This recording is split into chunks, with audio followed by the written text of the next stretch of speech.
There's a book Al-Humaydi wrote. In the book Jadwat al-Muqtabis, he wrote of the history of some of the leaders in Umara of Spain, of our Spain.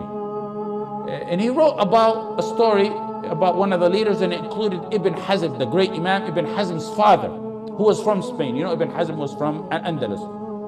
The leader, his name is Al-Mansur. Al-Mansur had a day when people would come in to him and convey their problems, write letters of request, speak to him about matters. One day a woman came in pleading that her son be released from prison. Al-Mansur had imprisoned her son. She came begging and pleading that Al-Mansur release her son. When the captive's mother cried and began to beg Al-Mansur, he got even more arrogant. And he said, "Oh, you reminded me, your son is still a captive? Oh, we're going to execute him." So he took out a paper to write his order, as he always does. They go by the order of the paper. And he said, "Yuslab." He said, "Yuslab," meaning crucify him. When he wrote it on the paper, he said, "Yutlaq," which means release him. Then he handed the paper over to the minister, which is Ibn Hazm's father. His minister was Ibn Hazm's father, to carry out the crucifixion. Sometime later, maybe the next day, he asked his minister or deputy, Ibn Hazm's father, "Did you carry out the crucifixion?"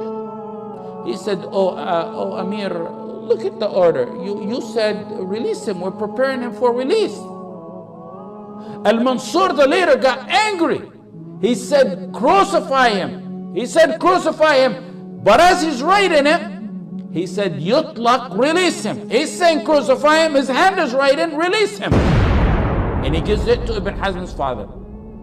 Again, he asked Ibn Hazm's father, "Did you people crucify that person, that prisoner?" He said, "Amir, you said release him. The paper says release him." A third time, he wrote, "Release him," while his mouth was saying, "Crucify him." Same scenario 3 times. When Al-Mansur asked for the 3rd time, he showed him the paper in his handwriting. It says release. He's being prepared for release. When they showed him the decree that he wrote, it finally sunk in his head, in Al-Mansur's head, and he says, "يطلق رغم أنف من أراد الله إطلاقه لا أقدر على منعه." Let him go. Let him go. I have no control over this. Whoever Allah wants released, I could never keep him a captive. Who made a leader with all his power and might and his intention say something his own hands couldn't even write it? He said something while his own hands wrote something different. It is Allah whom you should be relying on, who caused his hand to write something different than what his mind wanted him to write.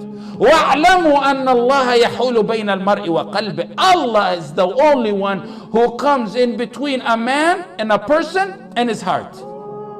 You have a marital issue, turn to Allah, because He controls your spouse's mind more than your spouse controls his mind or her mind themselves.